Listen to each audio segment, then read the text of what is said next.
Alrighty guys, this is my 2020 F-150, and I'm going to tell you guys the differences between all the four-wheel drive modes and what they mean and how they work.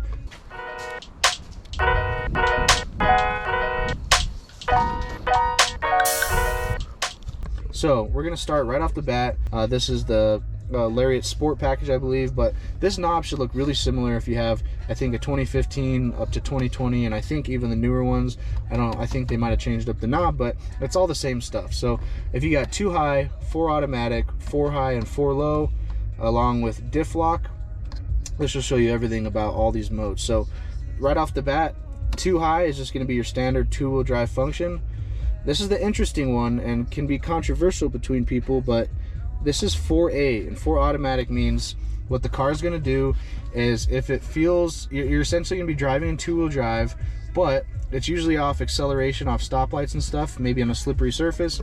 Say you're in 4A, what happens is the rear wheels will spin just a little bit, and the wheel speed sensors will sense a slip, and they'll actually send power up to the front differential of the vehicle, giving you traction. And you might be able to see here, I go to this power distribution.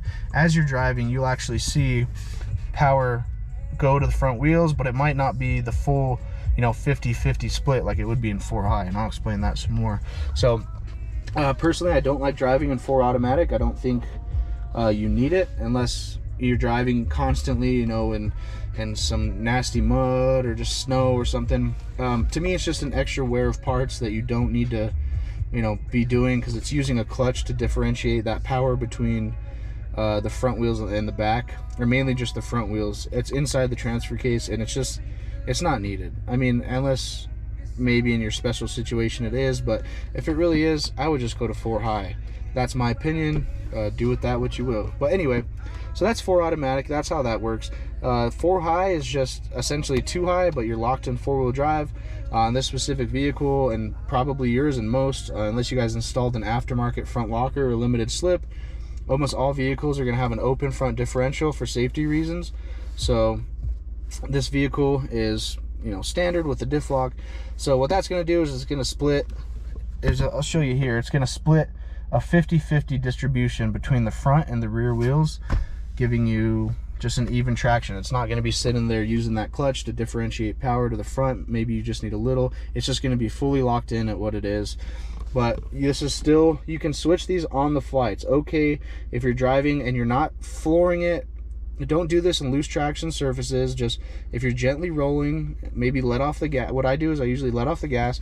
I'll switch to 4 high, or 4 automatic to 4 high. You can't switch to 4 low. It's a complete different gear ratio and gear reduction. So anyway, we'll go to 4 low now. So 4 low is a completely different gear setup. What it does is it gears down your vehicle by an extreme amount. So it increases your torque to your wheels by a very incredible amount. Sometimes it just helps you go up maybe like a really steep hill, pulling a trailer, you're off-roading and you just want the wheels to spin slow. You don't want a ton of tire speed but maximum traction. That's what 4 low is for. And for that, you would just want to be in park or neutral, completely stopped. And how I usually do it is I'll transfer or shift it over to 4 low. I'll be stopped, and then I'll let the vehicle do its thing, shift into 4 low. I'll pop it in reverse, roll back just a couple feet just to let everything lock in, like the hubs and everything. We don't want to be slamming in parts because, we want our vehicles to last. And then I'll just put it in drive and you'll be good to go. But I pretty much never use 4 low. It's really rare. Anyway, the diff lock. So the differential lock is what locks your 2 rear tires. I'll try to show you on this little thing up here. So you see up there, you got the rear tires there, you got differential in the rear, differential in the front. Well, the rear differential is actually an open, usually, and then when you lock that differential, it becomes a fully locked differential. And benefits to that is you get a lot of traction. Maybe some bad things to that is it makes it harder to turn, because you need one wheel on one side to spin faster or slower than the other in order to make turns. So it'll wear your tires a little more, but it's only limited to 25 miles an hour in F-150s, so it's not really that big of a deal because you can't go fast anyway. It's strictly for, slow speed off-road use, and it can get you out of some pickles for sure, because open differentials just do no good most of the time, because You got to remember, usually the lowest traction wheel is, if say you're stuck, whichever wheel on either side has the least amount of traction is going to be the one that wants to spin. And that's what this differential locker is going to get rid of. Now, don't go pulling this thing thinking you can do donuts and do burnouts and stuff. It's not designed for that.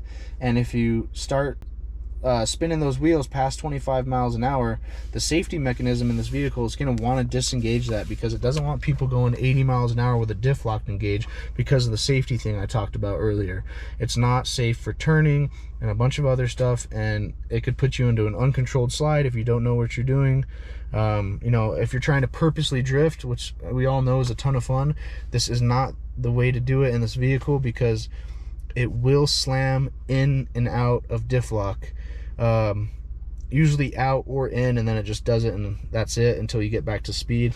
But it's just a little locking ring, and that differential is not it's got a ton of teeth on it, and it's got a magnet, and when you energize it by pulling that, it's engaging some teeth. And what happens is when you hit that safety mechanism, the 25 mile an hour limit, it wants to pull it out, and as soon as it lets it out, it's gonna, you know, it's gonna want to switch to one wheel, and it's a hard engagement, and it's just wearing parts. So, you know, don't beat up on your trucks, guys. I know there's a dude out there that has a website, and he makes a kit to override this, so you can run it at any mile an hour, which is super cool. I think the only downside to it is if you engage it, which I'll put it on the dash. There it is. If you engage it, I think it gets rid of the little light on the dash, but I haven't ran it, so I don't know that for sure, but that's just what I think I was reading. Maybe it's for the wrong year, don't know, but I'm going to disengage that. So anyway, that's just an overrun, guys. If you have any questions, let me know in the comments. If you disagree with me, that's just my personal opinion. Like I said, 4 high maybe sometimes, but usually I just switch. I mean, sorry, 4 auto sometimes, but usually I switch to 4 high. I almost never use 4 low, and I use my locker when I need it, essentially. So yeah, guys, thanks for watching. Let me know what you think. Bye bye.